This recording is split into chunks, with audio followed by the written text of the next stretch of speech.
Um, Project test number 3. This is video number 3, and this is problems 21 to 30. In a recent poll of 1,500 randomly selected eligible voters, only 525 or 35% said they did not vote the last election. However, a vote count showed that 80% of eligible voters actually did not vote. So we have a p hat equal to 0.35, and we have a true population proportion equals 0.80. So 35% said they didn't vote. Actuality, 80% really did not vote. This is a pretty big difference. What of the following types of bias is most likely to have occurred in the poll? So they're already saying, you know what, this is probably such a big difference. It's not due to sampling error. If we had a p hat equal to 0.77 or a p hat equal to 0.83, we could probably say that's close enough to maybe blame that on sampling error. Here we have a huge, massive difference, and this is probably due to bias. So why would that happen? Well, non-response bias, no. We don't know anything about non-response bias in this situation. Non-response bias occurs when we contact them, but they don't respond. And they contacted 1,500 voters, and we're assuming they did. We don't know how many didn't respond or did or didn't. So we can't say anything about non-response bias. Sampling bias, they took random, they selected the voters. That shouldn't match the population, so that shouldn't be an issue. And that's the same with selection bias. Those are essentially the same. And then we get to response bias. Well, you're supposed to vote in an election. Now, it's not required to by law, but it's kind of a civic duty. Consequently, when you say you don't vote, you look like you didn't uphold your civic duty. So chances are people are saying they voted when they didn't because they didn't look like they weren't upholding their civic duty. So in this case, this is an opportunity for response bias, because response bias is basically the person is misled by the question, which I don't think they were, or they intentionally lied because the topic was sensitive. All right. So we're going to go with this is an opportunity for response bias because it appears that the people lied about what they actually did. And when you're deceptive or lied about what you did, that's response bias. It's also response bias when, and you're doing so because it's an uncomfortable question. It's also response bias when the question is misleading or misworded. So a distribution of scores is approximately normal with a mean of 78 and a standard deviation of 8.6. Which of the following equations can be used to find the score X above which 33% of the scores fall? So I'm going to make an X right here. And this tells me my 33 is above it because they said above which 33% of the scores fall. So when I'm drawing my picture, this area right here is 0.33, and this is where my X is. And then my mean, they told me my mean in this case was going to be 78. So I need to find this value. And I need to calculate a z-score because we're going to be working with z equals x minus mu over sigma. And we know that our mean is 78. We know that our standard deviation is 8.6. We're looking for X, so I need to figure out how to get Z. Well, remember, I can get Z by doing an inverse norm, and remember, my calculator works from left to right, so consequently, it's going to go from negative infinity up to here. So I need this area right here. This area is 1 minus 0.33, which happens to be 0.67. So to get a z-score from an area, we're going to do an inverse norm. So second vars, inverse norm, area 0.67. and we end up getting about 0.44 for my z-score. Now, had you used the 0.33 and had not seen what I showed you, you would have gotten a negative value of negative 0.44. Hopefully you realize that we were supposed to be above the mean, all right? In which case you could use the rule of symmetry, all right? So 0.44 equals x minus 78 over 8.6. That 0.44, remember, is a z-score. That is a z-score. And we got that by doing the inverse norm. So the answer to this one is 0.44 equals x minus 78 over 8.6. So letter D. All right, number 23. A random sample of 300 students, so okay, we have n equals 300, is selected from a large group of students who use a computer-equipped classroom on a regular basis.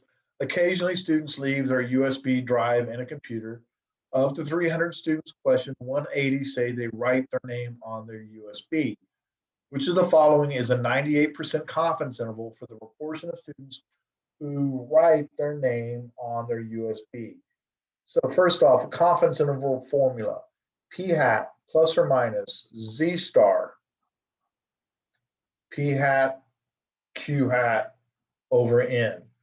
Well, first off, what is p hat? Well, p hat always equals x over n, which in this case, we have 180 who write their names because we're interested in those who write their name out of 300.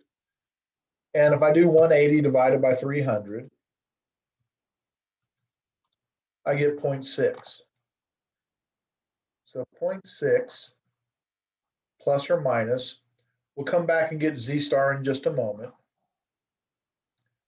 0.6 times 1 minus 0.6 is 0.4 over sample size of 300. Now, we need to calculate our z star, and we're doing a 98% confidence interval. So second vars, inverse norm, parenthesis 1 minus 0.98, close parenthesis, divided by 2. Because this is z, the mean is 0 and the standard deviation is 1. And I end up getting 2.326.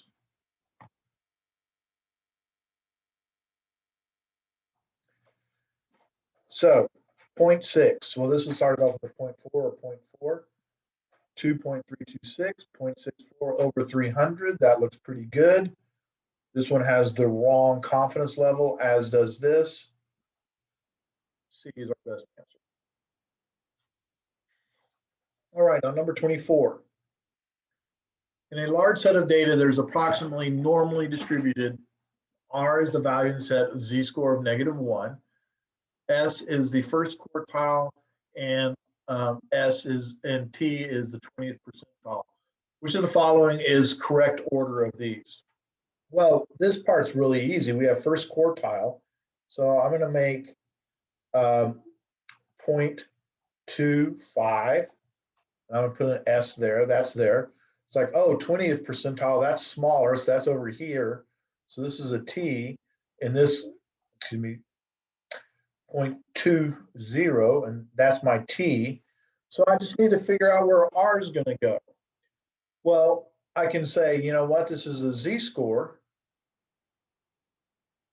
And they told me it's normally distributed, so I can use the empirical rule. So 0, and we're at -1.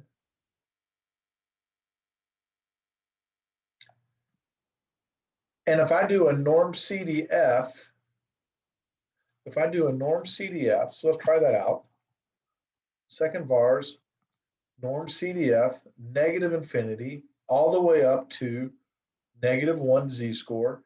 And since it's a z-score, mean is 0 and 1, and we get 0.1586. Well, 0.1586 is down here, and this is where our R is. So we need to be in this order from least to greatest RTS. So 24 should be B. Now, there's another way to approach this problem, and that's using the inverse norm, and I want to do this as well. So once again, we have a number line from negative infinity all the way up to, and by the way, I'm just going to stop all the way to positive infinity with 0 being in the middle. Okay, well, we know we have a value of -1. All right, so I'm just going to put a -1 here. And that -1 happens to be the R value.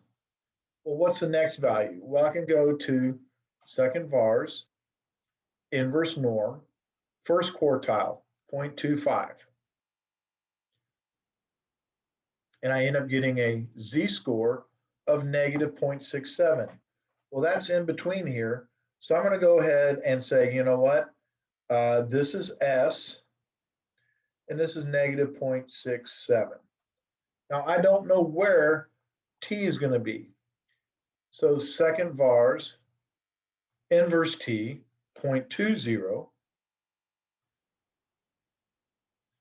and I get -0.84. So in this case, T is right here at -0.84 in between RT and S, and it's exactly the same same thing. So this was working with the inverse norm. This is working with the norm CDF. I think the norm CDF is easier, but both methods do work. All right, number 25. A researcher constructed a 95% confidence interval for the mean of alfalfa weevils on alfalfa plant within a field. Based on 80 randomly selected alfalfa plants, the researcher found an average of 2.5 alfalfa weevils per plant and computed the 95% confidence interval to be 1.5 to 3.5. Which of the following statements is correct interpretation of the 95% confidence level? All right, so about confidence intervals, we are 95% confident that the true population mean, because I'll talk about average number of alfalfa weevils lies within the interval 1.5 to 3.5. But they asked here about the confidence level. So this is going to be something about in repeated sampling, or if we did this over and over again an infinite number of times. So something about doing it over and over again or in repeated sampling. So I'm going to start off with the repeated samplings and see if that helps me get to the correct answer. If we repeatedly sample this field, taking samples of 80 plants and constructing 95% confidence intervals, then approximately 95% of those intervals would include 2.5, the mean for the sample described above. All right, so we have a couple of issues with this. First off, in repeated sampling, we expect our method to capture the true population mean 95% of the time. We don't know that 2.5 is correct. So consequently, we shouldn't say that. But even a bigger clue is this. We never talk about the sample when we do confidence intervals. So C is not correct at all. Okay. D, if we repeatedly sampled this field, taking 80 samples, in other words, if we did this over and over again, following our method, 95% of the intervals, constructing 95% confidence intervals, approximately 95% of those intervals would include the population mean. This I like. We do this over and over again, 95% of the time we expect to capture the true population mean. This looks pretty good. And they said confidence level, so I know I need to be doing this over and over again. Let's look at E. If we repeatedly sample this field, taking samples of 80% plants and constructing 95% confidence intervals, then approximately 95% of these intervals would include the sample mean. No, 100% of the intervals include the sample mean. We never talk about confidence intervals and the sample mean.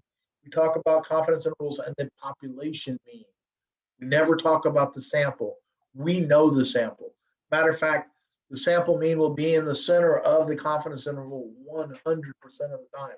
Not 95%, 100%. We do not make inferences about the sample. We make inferences about the population. He is wrong.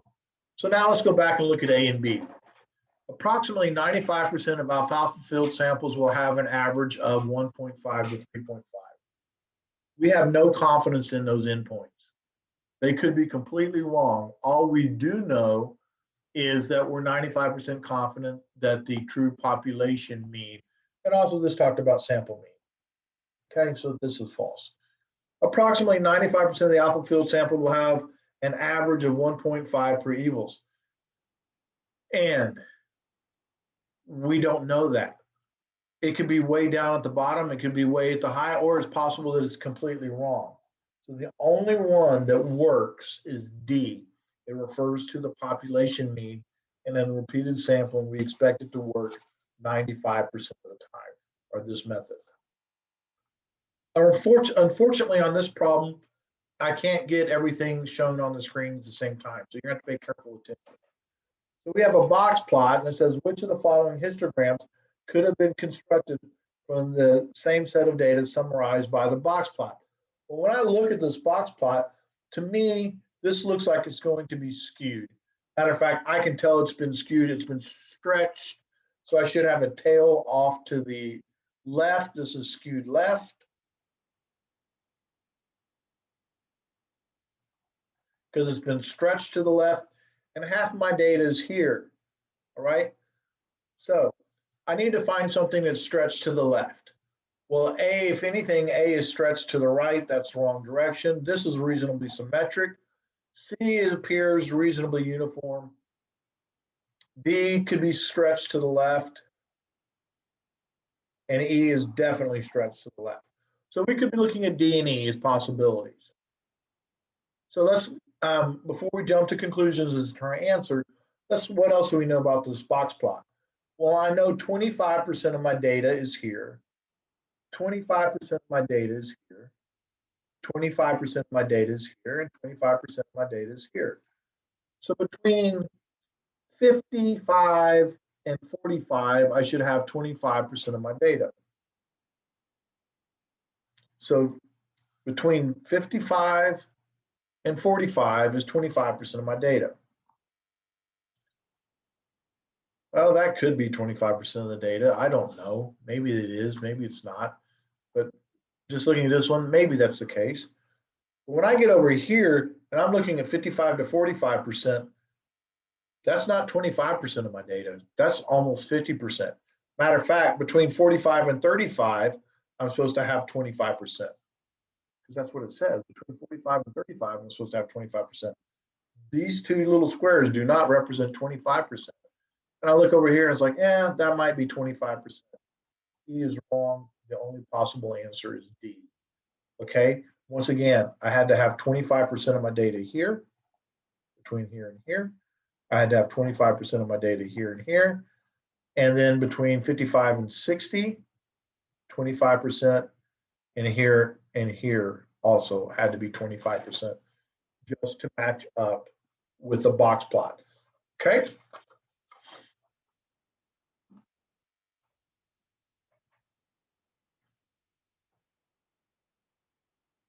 '27, an amateur men's swimming association is trying to decide whether the times in the 100-meter breaststroke will be reduced if the men shave their heads. From the population of swimmers, 6 were selected at random and agreed to swim 2 races, one before shaving their heads and one after shaving their heads. The results for each race with times and records are given below. So we have 6 racers who swim twice. The very fact that they're doing it twice and they have a before and after probably means we're doing a paired test. And if we're doing a paired test, HO, mu D would be equal to 0. All right. Alternative. Mu D, we know it's going to be 0, but before should be slower than after. So this is going to take more time, less time. So if I'm subtracting before minus after, it should be greater than 0. So let's see what we have. Let mu1 represent the population mean swimming times, and mu2 represent the population mean swimming times after. Let mu d represent the population of x1 minus x2. The differences follow a normal distribution. So they're saying it's okay to run a test. Which of the following is the most appropriate test? Well, this is an appropriate test, but they want the most appropriate test. A two-sample test is appropriate, but a paired test would be better. So since we have paired tests as an option, let's look at the pair. All right. Now, turns out mu d greater than 0 because we're not looking for see if there's a difference. We're seeing if one is faster. All right. We're trying to see if they are actually indeed faster. If they're looking to see if there was a difference, we would choose E, but they want to see if they're faster, so we're going to choose the directional. Okay, so that's number 27. Number 28. A newspaper poll found that 52% of the respondents in a large random sample of likely voters in a district intend to vote for candidate Smith. Yay, candidate Smith, you have 52%, you might win. Smith voted for Smith rather than opponent. A 95% confidence interval for the population proportion was captured and was given by this. Well, that means the true people are going to vote. We believe the true population proportion is going to vote for him could be as high as 52 plus 4 as 56 or as low as 48. So candidate Smith, we believe, is going to get somewhere between 48 and 56%. All right. Smith will win because the majority of voters favor Smith. We can't say that based on the confidence interval because it could be 40, he might get 48%, in which case he loses. There's a 95% chance that Smith will win. No, there's 95% confidence that the true proportion lies within this interval. The poll predicts Smith will win, but there's a 5% chance the prediction is incorrect due to sampling error. First off, this part is correct. There is a 5% chance that the poll is wrong due to sampling error. But it doesn't predict Smith will win because it goes below 50%. It had to be above 50% and above for Smith to win.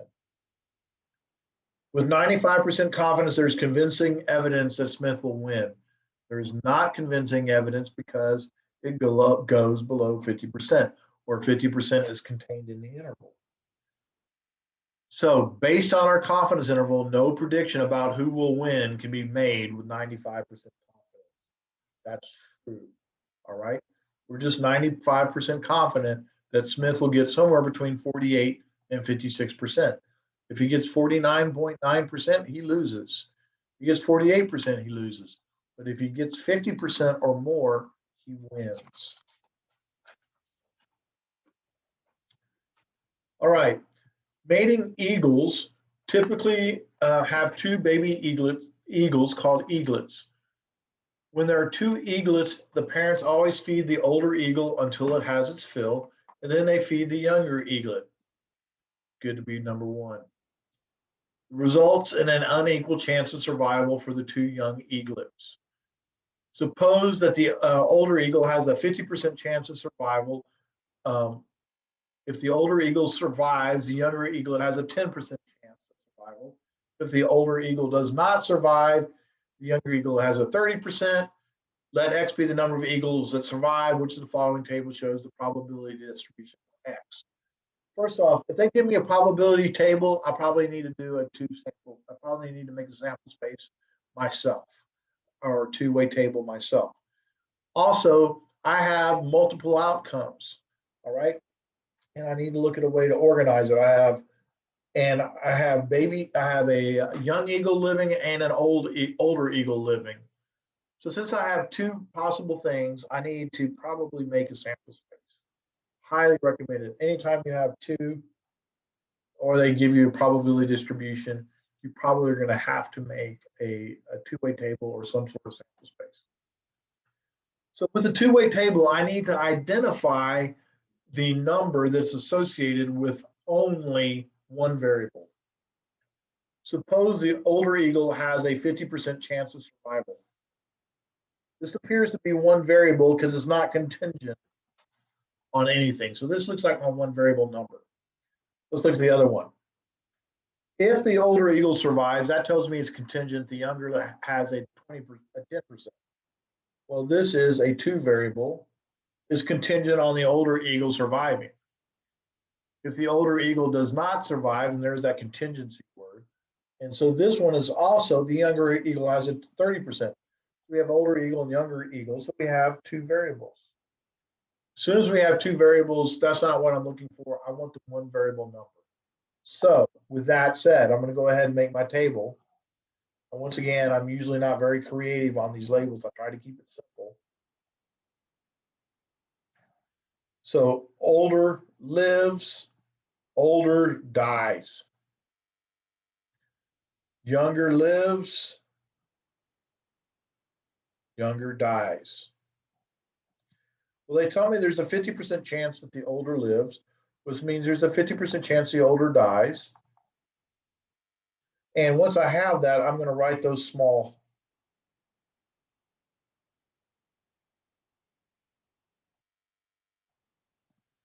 Turns out I have the same value all the way around, and that usually doesn't happen, but it did.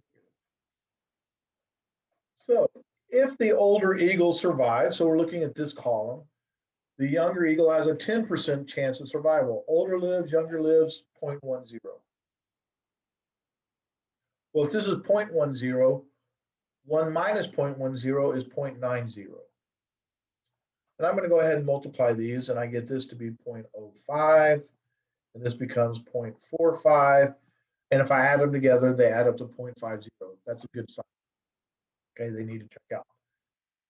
If the older eagle does not survive, so the older eagle dies, what's it? There's a 30% chance that the younger eagle lives. So 0.30. Well, 1 minus 0.30 is 0.70. Multiplying these, I get 0.15. Multiplying these two, I get 0.35. Add these up, this is 0.20, and this is 0.80. And I can check, and they add up to 1 whole. That looks pretty good. Looks like I probably have my table set up correctly. All right, so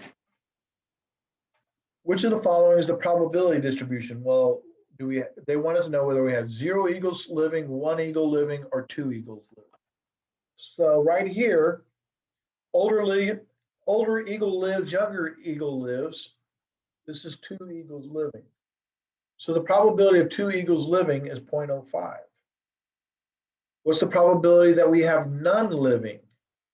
Okay, that's the older eagle dies and the younger eagle dies. So this is the probability that 0 live. And these two combined together are the probability of 1. So this becomes 0.60. So what we end up with, the probability that 0 live is 0.35. The probability that 1 lives is these two combined together, which is 0.60. And the probability that 2 live is 0.05. So consequently, my answer is letter C, number 29. All right, number 30. A statistics teacher wants to determine whether there's a linear relationship between high school students' height in inches and the lengths of their feet in centimeters. The teacher obtains heights and foot length measurements for a random sample of 23 students at the high school and generates the following graph and computer output. So when I look at this, it's like, oh, we are making a linear regression, all right? And if we're doing a linear regression, we need to pay attention to the sample size, because the degrees of freedom for a linear regression is n minus 2. So in this case, degrees of freedom is 23 minus 2. Degrees of freedom is just a simple 21. All right, and we're going to need that in a moment. Provided that the assumptions for regression are satisfied, which of the following provides a 95% confidence interval estimate of the slope of the population regression line for predicting foot length? So our formula is basically b hat plus or minus t star times the standard error. Well, b hat is 0.583. plus or minus. We'll come back to T star in just a moment. And they give us the standard error, which is really nice about the regression, is 0.138. There's my regression. So I need to come back and I need to calculate T star. And they said they wanted a 95% confidence interval. Second vars, inverse T, parenthesis, 1 minus 0.95, close parenthesis, divided by 2. Degrees of freedom are going to be 21. And I end up getting 2.079. All right, so obviously here I have the wrong, that does not give me the right T star. This appears to be my best answer. All right, just that simple. Okay, so that takes care of number 30, and we'll do the rest in the next video.